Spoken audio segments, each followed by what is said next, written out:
Good morning students, welcome to this video. Next portion, series inductor filter. നമ്മൾ shunt capacitor ഫിൽറ്ററിനെ പറ്റി പഠിച്ചു. അടുത്തത് series inductor filter. Okay, അപ്പോൾ ഈ ഫിഗർ എന്ന് പറയുന്നത് ഇത് റെക്ടിഫയർ എന്നുള്ള ഔട്ട്പുട്ട് ആണ്. ഇതാണ് ഇൻഡക്ടർ, ഇതാണ് load resistor. Okay, we are giving output from a rectifier to an inductor filter. Okay, അപ്പോൾ ഈ റെക്ടിഫയർ എന്നുള്ള ഔട്ട്പുട്ടിനെ നമ്മളൊരു ഇൻഡക്ടർ ഫിൽറ്ററിലേക്ക് കൊടുക്കുകയാണ്, കണക്ട് ചെയ്യുകയാണ്. ഈ ഇൻഡക്ടർ ഇവിടെ കണക്ട് ചെയ്തിരിക്കുന്നത് സീരീസ് ആയിട്ടാണ് കണക്ട് ചെയ്തിരിക്കുന്നത്. അതുകൊണ്ട് ഇതിനെ സീരീസ് ഇൻഡക്ടർ ഫിൽറ്റർ എന്ന് വിളിക്കുന്നു. Okay, this inductor is connected in series with output from rectifier. Okay, അപ്പോൾ ഈ റെക്ടിഫയറിൽ നിന്നുള്ള ഔട്ട്പുട്ടിന്റെ സീരീസ് ആയിട്ടാണ് ഇൻഡക്ടർ കണക്ട് ചെയ്തിരിക്കുന്നത്. അതുകൊണ്ട് ഇതിനെ സീരീസ് ഇൻഡക്ടർ ഫിൽറ്റർ എന്ന് വിളിക്കുന്നു. ഓക്കെ, ഇനി ഫിൽറ്റർ ചെയ്ത ഔട്ട്പുട്ട് നമുക്ക് ഇവിടെ കിട്ടും, അതായത് ലോഡ് റെസിസ്റ്ററിന് അക്രോസ് ആയിട്ട് കിട്ടും.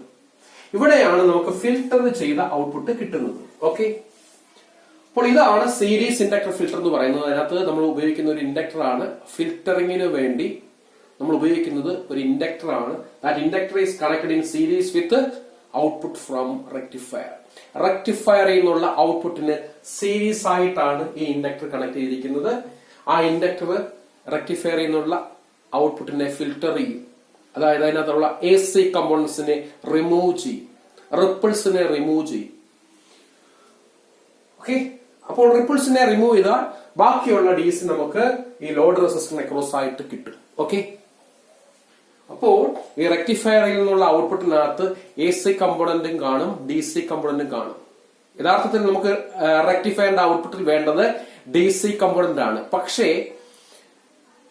പലപ്പോഴും DC കമ്പോണന്റിലൂടെ AC കമ്പോണന്റ് കാണും, അതിനെ റിപ്പിൾസ് എന്ന് വിളിക്കും. ആ റിപ്പിൾസിനെ നമ്മൾ ഈ ഇൻഡക്ടർ ഉപയോഗിച്ച് റിമൂവ് ചെയ്യും. ഓക്കെ, പിന്നെ ബാക്കി അവശേഷിക്കുന്ന DC കമ്പോണന്റ് ആണ് നമുക്ക് ഈ ലോഡ് റെസിസ്റ്ററിനെ ക്രോസ് ആയിട്ട് കിട്ടുന്നത്. ഓക്കെ, ഇനി ഈ ഫിൽറ്റർ ആയിട്ട് ഇൻഡക്ടർ ഉപയോഗിക്കണമെങ്കിൽ അതിന് ഫണ്ടമെന്റൽ പ്രോപ്പർട്ടി കാണും.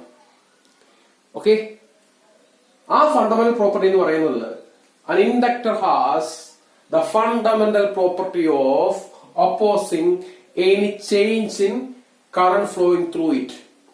ഇൻഡക്ടറിന്റെ ഫണ്ടമെന്റൽ പ്രോപ്പർട്ടി എന്ന് പറഞ്ഞു കഴിഞ്ഞാൽ അതിൽ കൂടെ ഫ്ലോ ചെയ്യുന്ന കറണ്ടിന് എന്തെങ്കിലും ചേഞ്ച് വന്നു കഴിഞ്ഞാൽ ഇൻഡക്ടർ ആ ചേഞ്ച് ഇൻ കറണ്ടിനെ ഒപ്പോസ് ചെയ്യാൻ ഒരു ടെൻഡൻസി കാണിക്കുന്നുണ്ട്.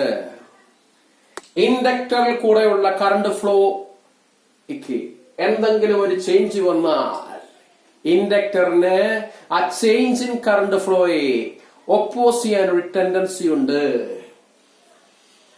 Okay, inductor has the fundamental property of opposing any change in current flowing through it.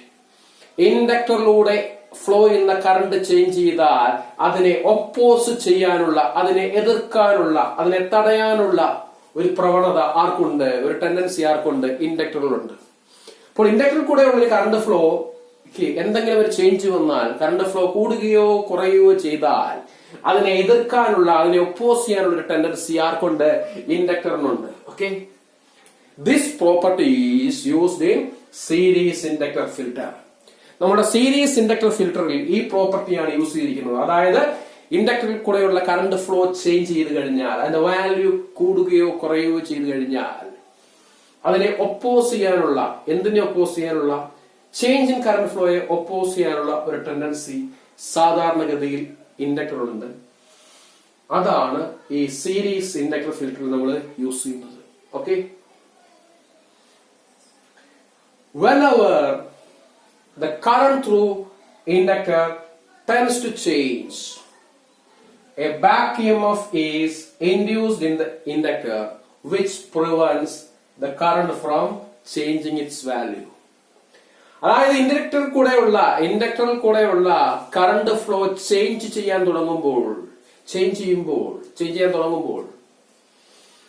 ഇൻഡക്ടറിൽ ഒരു ബാക്ക് EMF ഇൻഡ്യൂസ് ചെയ്യപ്പെടും. ഓക്കെ, ആ ബാക്ക് EMF ആണ് കറണ്ടിന്റെ വാല്യൂ ചേഞ്ച് ചെയ്യുന്നതിനെ ഒപ്പോസ് ചെയ്യുന്നത് അല്ലെങ്കിൽ തടയുന്നത്. ഓക്കെ. അപ്പോൾ ഇൻഡക്ടറിൽ കൂടെയുള്ള കറണ്ടിന്റെ വാല്യൂ ചേഞ്ച് ചെയ്യാൻ തുടങ്ങുമ്പോൾ, വ്യത്യാസപ്പെടാൻ തുടങ്ങുമ്പോൾ, ഇൻഡക്ടറിൽ ഒരു ബാക്ക് EMF ഇൻഡ്യൂസ് ചെയ്യപ്പെടും. അങ്ങനെ ഇൻഡ്യൂസ് ചെയ്യപ്പെടുന്ന ബാക്ക് EMF ആണ് കറണ്ടിന്റെ വാല്യൂ ചേഞ്ച് ചെയ്യുന്നതിനെ പ്രിവെന്റ് ചെയ്യുന്നത് അല്ലെങ്കിൽ തടയുന്നത്. അപ്പോൾ ഇൻഡക്ടറിന്റെ ഒരു പ്രോപ്പർട്ടി എന്ന് പറഞ്ഞ ഫണ്ടമെന്റൽ പ്രോപ്പർട്ടി തന്നെ, അതിൽ കൂടെയുള്ള കറണ്ടിന്റെ വാല്യൂ ചേഞ്ച് ചെയ്താൽ അതിനെ ഒപ്പോസ് ചെയ്യാനുള്ള അല്ലെങ്കിൽ അതിനെ തടയാനുള്ള അല്ലെങ്കിൽ അതിനെ എതിർക്കാനുള്ള ഒരു ടെൻഡൻസി ഇൻഡക്ടറിനുണ്ട്. സാധാരണഗതിയിൽ ഇൻഡക്ടറിൽ കൂടെ ഫ്ലോ ചെയ്യുന്ന കറണ്ടിന്റെ വാല്യൂ ചേഞ്ച് ചെയ്യാൻ തുടങ്ങുമ്പോൾ ഒരു ബാക്ക് EMF ഇൻഡ്യൂസ് ചെയ്യപ്പെടുകയും അങ്ങനെ ഇൻഡ്യൂസ് ചെയ്യപ്പെടുന്ന ബാക്ക് EMF കറണ്ടിന്റെ വാല്യൂ ചേഞ്ച് ചെയ്യുന്നതിനെ പ്രിവെന്റ് ചെയ്യുകയും ചെയ്യും, അതായത് തടയുകയും ചെയ്യും. ഓക്കെ, അതിനെ ഒപ്പോസ് ചെയ്യുകയും ചെയ്യും. അപ്പോൾ ഇൻഡക്ടറിൽ കൂടെയുള്ള കറണ്ടിന്റെ വാല്യൂ ചേഞ്ച് ചെയ്യുമ്പോൾ അവിടെ ഒരു ബാക്ക് EMF ഇൻഡ്യൂസ് ചെയ്യപ്പെടുകയും ഇൻഡക്ടറിൽ അത് കറണ്ടിന്റെ വാല്യൂ ചേഞ്ച് ചെയ്യുന്നതിനെ ഒപ്പോസ് ചെയ്യുകയും ചെയ്യും. ഓക്കെ. ഇനി the operation of series inductor filter depends on current flowing through it. ഈ സീരീസ് ഇൻഡക്ടർ ഫിൽട്ടറിന്റെ ഓപ്പറേഷൻ എന്ന് പറഞ്ഞു കഴിഞ്ഞാൽ അതിലൂടെ ഫ്ലോ ചെയ്യുന്ന കറണ്ടിനെ ഡിപ്പെൻഡ് ചെയ്തിരിക്കും. ഓക്കെ. ഇതിന്റെ ഓപ്പറേഷൻ ഒരു കണ്ടിന്യൂസ് കറണ്ട് ആവശ്യമാണ്. ഓക്കെ. അപ്പോൾ ഈ സീരീസ് ഇൻഡക്ടർ ഫിൽട്ടറിന്റെ operation depends on current flowing through it. അതിലൂടെ ഫ്ലോ ചെയ്യുന്ന കറണ്ടിനെ ആശ്രയിച്ചിരിക്കും ഈ സീരീസ് ഇൻഡക്ടർ ഫിൽട്ടറിന്റെ ഓപ്പറേഷൻ. ഓക്കെ. ഈ സീരീസ് ഇൻഡക്ടർ ഫിൽട്ടർ, ഓക്കെ, ഇനി നമ്മൾ പഠിക്കാൻ പോകുന്ന LC ഫിൽട്ടർ. LC ഫിൽട്ടർ എന്ന് പറഞ്ഞു കഴിഞ്ഞാൽ ഇൻഡക്ടർ കപ്പാസിറ്റർ ഫിൽട്ടർ. ഇൻഡക്ടറും കാണും, അതിനകത്ത് കപ്പാസിറ്ററും കാണും. ഇപ്പോൾ നമ്മൾ പഠിക്കുന്ന ഈ ഇൻഡക്ടർ ഫിൽട്ടർ, ഇനി നമ്മൾ പഠിക്കാൻ പോകുന്ന LC ഫിൽട്ടർ. LC ഫിൽട്ടർ എന്ന് പറഞ്ഞു കഴിഞ്ഞാൽ ഇൻഡക്ടർ കപ്പാസിറ്റർ ഫിൽട്ടർ എന്നാണ്. L എന്ന് പറഞ്ഞു കഴിഞ്ഞാൽ ഇൻഡക്ടർ, C എന്ന് പറഞ്ഞാൽ കപ്പാസിറ്റർ. ഓക്കെ. ഈ ഫിൽട്ടറൊക്കെ സാധാരണഗതിയിൽ ഒരു കണ്ടിന്യൂസ് കറണ്ട് ആവശ്യമാണ്, കണ്ടിന്യൂസ് കറണ്ട് ഫ്ലോ ആവശ്യമാണ്. അതുകൊണ്ട് നമുക്ക് ഹാഫ് വേവ് റെക്ടിഫയറിന്റെ കൂടെ അത് ഉപയോഗിക്കാൻ അത്ര സ്യൂട്ടബിൾ അല്ല. കാരണം ഹാഫ് വേവ് റെക്ടിഫയർ നമുക്കറിയാം ഒരു ഹാഫിലെ ഔട്ട്പുട്ട് കിട്ടത്തുള്ളൂ. ഓക്കെ. നമുക്കറിയാം ഹാഫ് വേവിന്റെ ഔട്ട്പുട്ട് ഇങ്ങനെയാണ്. ഇപ്പോൾ പോസിറ്റീവ് ഹാഫിൽ ഔട്ട്പുട്ട് കിട്ടും, നെഗറ്റീവ് ഹാഫിൽ ഔട്ട്പുട്ട് ഇല്ല, വീണ്ടും അടുത്ത പോസിറ്റീവ് ഹാഫിൽ ഔട്ട്പുട്ട് കിട്ടും. ഇതൊരു കണ്ടിന്യൂസ് കറണ്ട് ഫ്ലോ അല്ല. കാരണം ഒരു ഹാഫ് സൈക്കിളിൽ കറണ്ട് ഫ്ലോ ഇല്ല, ഓൾട്ടർനേറ്റ് ഹാഫ് സൈക്കിളിൽ മാത്രമാണ് കറണ്ട് ഫ്ലോ ഉള്ളത്. അതുകൊണ്ട് ഈ ഫിൽറ്ററും അതേപോലെ ഇനി പഠിക്കാൻ പോകുന്ന LC ഫിൽറ്ററും, LC എന്ന് പറഞ്ഞു കഴിഞ്ഞാൽ ഇൻഡക്ടർ കപ്പാസിറ്റർ, L എന്ന് പറഞ്ഞാൽ ഇൻഡക്ടർ, C എന്ന് പറഞ്ഞാൽ കപ്പാസിറ്റർ. ഇനി പഠിക്കാൻ പോകുന്ന ഇൻഡക്ടർ കപ്പാസിറ്റർ ഫിൽറ്ററും ഒക്കെ സ്യൂട്ടബിൾ ആയിട്ടുള്ളത് ഫുൾ വേവ് റെക്ടിഫയറുമായിട്ട് യൂസ് ചെയ്യുമ്പോഴാണ്. കാരണം നമുക്കറിയാം ഫുൾ വേവ് റെക്ടിഫയറിന്റെ ഔട്ട്പുട്ട് എന്ന് പറഞ്ഞു കഴിഞ്ഞാൽ ഹാഫ് വേവിന്റെ കൂട്ടല്ല, കണ്ടിന്യൂസ് കറണ്ട് ഫ്ലോ ആണ്. ഇതാണ് ഫുൾ വേവിന്റെ ഔട്ട്പുട്ട്, കണ്ടിന്യൂസ് കറണ്ട് ഫ്ലോ ആണ്. അപ്പോൾ ഈ ഫിൽറ്ററിനും ഈ ഇൻഡക്ടർ ഫിൽറ്ററിനും ഇനി നമ്മൾ പഠിക്കാൻ പോകുന്ന LC ഫിൽറ്ററിനും അതായത് ഇൻഡക്ടർ കപ്പാസിറ്റർ ഫിൽറ്ററിനും കണ്ടിന്യൂസ് കറണ്ട് ഫ്ലോ ആവശ്യമാണ്. അങ്ങനെ കണ്ടിന്യൂസ് കറണ്ട് ഫ്ലോ ആവശ്യമുള്ളത് കൊണ്ട് സാധാരണഗതിയിൽ ഈ ഫിൽറ്റർ എല്ലാം ഫുൾ വേവ് റെക്ടിഫയറുമായിട്ടാണ് യൂസ് ചെയ്യുന്നത്. ഫുൾ വേവ് റെക്ടിഫയറിന്റെ കൂടെയാണ് യൂസ് ചെയ്യുന്നത്. ഹാഫ് വേവിന്റെ കൂടെ അത്ര സ്യൂട്ടബിൾ അല്ല. കാരണം this filter requires continuous current flow. Okay. This filter requires continuous current flow. ഈ ഫിൽറ്ററിന് കണ്ടിന്യൂസ് കറണ്ട് ഫ്ലോ ആവശ്യമാണ്. ഹാഫ് വേവ് റെക്ടിഫയറിൽ കണ്ടിന്യൂസ് കറണ്ട് ഫ്ലോ ഇല്ല, ഓൾട്ടർനേറ്റീവ് ഹാഫ് സൈക്കിൾ ആണ് കറണ്ട് ഫ്ലോ ഉള്ളത്. ഫുൾ വേവ് റെക്ടിഫയറിൽ കണ്ടിന്യൂസ് കറണ്ട് ഫ്ലോ ഉണ്ട്. അതുകൊണ്ട് ഈ ഫിൽറ്ററും അതേപോലെ ഇനി പഠിക്കാൻ പോകുന്ന LC ഫിൽറ്ററും എല്ലാം സ്യൂട്ടബിൾ ആയിട്ടുള്ളത് ഫുൾ വേവ് റെക്ടിഫയറുമായിട്ടാണ്. ഓക്കെ. ഇനി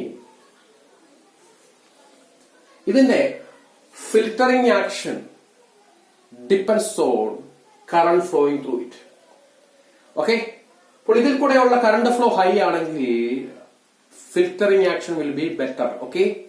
കറണ്ട് ഫ്ലോ കൂടുതലാണെങ്കിൽ ഫിൽറ്ററിംഗ് ആക്ഷനും ബെറ്റർ ആയിരിക്കും. ഓക്കെ. അപ്പോൾ ഇതിന്റെ ഫിൽറ്ററിംഗ് ആക്ഷൻ ഡിപെൻഡ് ചെയ്തിരിക്കുന്നത് കറണ്ട് ഫ്ലോ ആണ്. ഓക്കെ, കറണ്ട് ഫ്ലോ കൂടുതലാണെങ്കിൽ ഇതിന്റെ ഫിൽറ്ററിംഗ് ആക്ഷനും ബെറ്റർ ആയിരിക്കും. ഓക്കെ, അപ്പോൾ ഇതാണ് സീരീസ് ഇൻഡക്ടർ ഫിൽറ്റർ. ഓക്കെ.